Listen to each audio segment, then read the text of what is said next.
Tragedy for a Canadian diplomat in Florida. Her 17-year-old son is dead in an apparent drug robbery gone wrong. The TTC is expected to comment today on a video of an altercation at Union Station in January. The video appears to show TTC special constables in a fight with two men. Canadian icon Joni Mitchell is in intensive care in a California hospital. She was found unconscious in her home yesterday. Hi, and welcome to Humber News. I'm Chantilly Post, coming to you from our newsroom here at Humber College North Campus. Tragedy today for Canada's Consul General in Florida. One of Roxanne Dubé's teenager sons is dead and another is in custody after an apparent drug deal gone wrong in Miami. Florida police say the teenagers used their mother's car to drive to the scene where there was a robbery attempt that resulted in a shootout and left two dead. Dubé's 17-year-old Jean was shot and taken to hospital where he later died. Her 15-year-old Mark has been taken into custody for felony murder. Another teenager, Joshua Wright, was also killed in the shootout. Police say the brothers used their mother's car with diplomatic plates to drive to the apartment where the shooting took place. Dubé was appointed Consul General last November. Toronto police say they'll review a video that appears to show two TTC transit enforcement officers in a brawl at Union Station. The incident happened in late January after a Leafs game, and the video was posted to YouTube in early March. The CEO of the TTC held a news conference about an hour ago. To make sure that our staff at all times maintain the highest standards and the highest standards of professionalism, whatever the circumstances, and that is the reason why I want this incident fully investigated, why I want it independently investigated, and why I've taken the action today on seeing these videos last night of asking the TPS and their professional standards unit to carry out that investigation. Andy Byford says the incident involved two TTC transit enforcement officers. He says the officers became involved in a protracted struggle before Toronto police arrived on scene. The reason for the fight is being investigated, but Byford says it was not over a fair dispute. The police arrived at the scene and arrested the two men. They have been charged with assault. Canadian icon Joni Mitchell is in hospital today in intensive care. Don't it always seem to go? You don't know what you've got till it's gone. The Canadian singer and songwriter was rushed to hospital after being found unconscious in her Los Angeles home yesterday. A statement posted on her website says she regained consciousness during the ambulance ride. The 71-year-old is in intensive care and is undergoing tests, but is awake and in good spirits. Details on Mitchell's condition have not yet been released. Overseas now, Iran nuclear talks are in overtime today. They're extended after parties failed to agree on crucial parts of a preliminary deal. Talks were meant to conclude yesterday, and some world leaders say they aren't happy with their progress. Israel's destruction is non-negotiable. But evidently, giving Iran's murderous regime a clear path to the bomb is negotiable. This is unconscionable.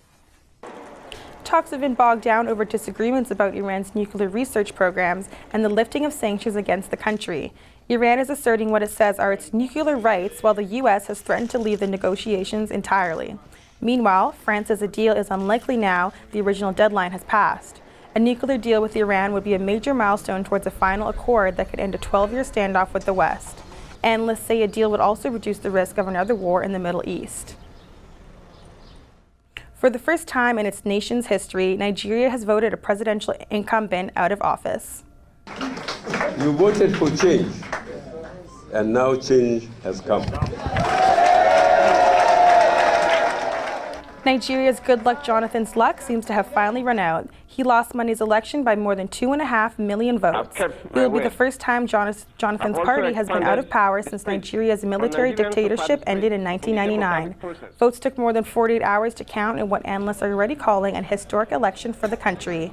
The new president isn't new to the job. The 72-year-old ruled the country from 1983 to 1985 after ousting the former leader in a coup. And in Yemen, the crisis continues to spiral out of control. Fresh airstrikes by Saudi-led warplanes have leveled a factory, killing 23 civilians.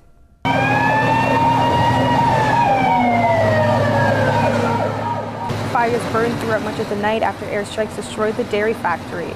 All of the dead were employees at the facility. The strikes marks one of the largest number of civilian deaths since the conflict began. The Saudi Arabian coalition is trying to stop a rebel advance looking to take power in the country. But after 7 nights of strikes, the coalition has been largely unable to regain control. UNICEF says 62 children have been killed and more than 30 wounded in the past week of fighting. Iraqi forces have driven ISIS militants from the strategic city of Tikrit. The city is important in the region and is the birthplace of former President Saddam Hussein.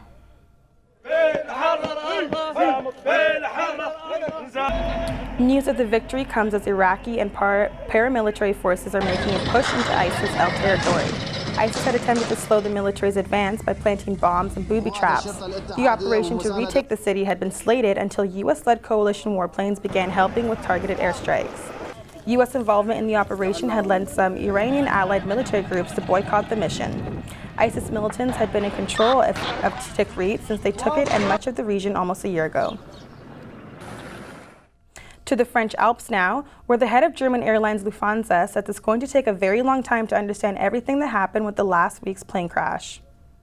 We are learning more every day about the cause of the accident, but I think it will take a long time for everybody, all of us, to understand how this could happen.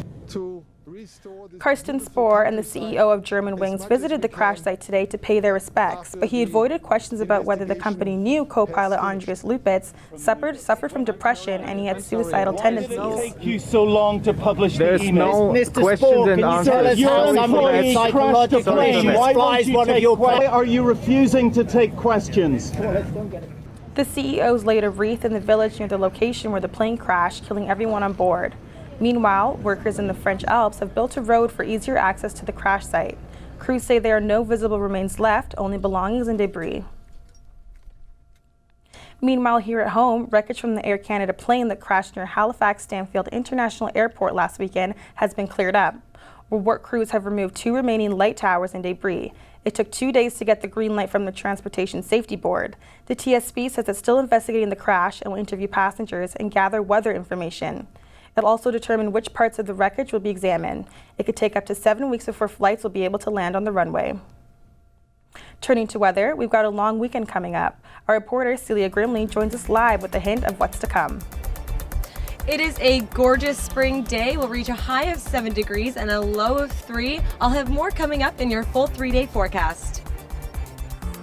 Thanks, Celia. But first, a Rhino Nepal caused some chaos in the streets after wandering from its home in a nearby national park. 1 woman was killed and several others were injured. The rhino was provoked by the crowds of shouting villagers charging at people at random. Forest Services workers tried or failed to keep the rhino from heading into the main part of the village, where it killed a 61-year-old woman. Victims were treated at a local hospital, while the unharmed rhino was chased back into the forest.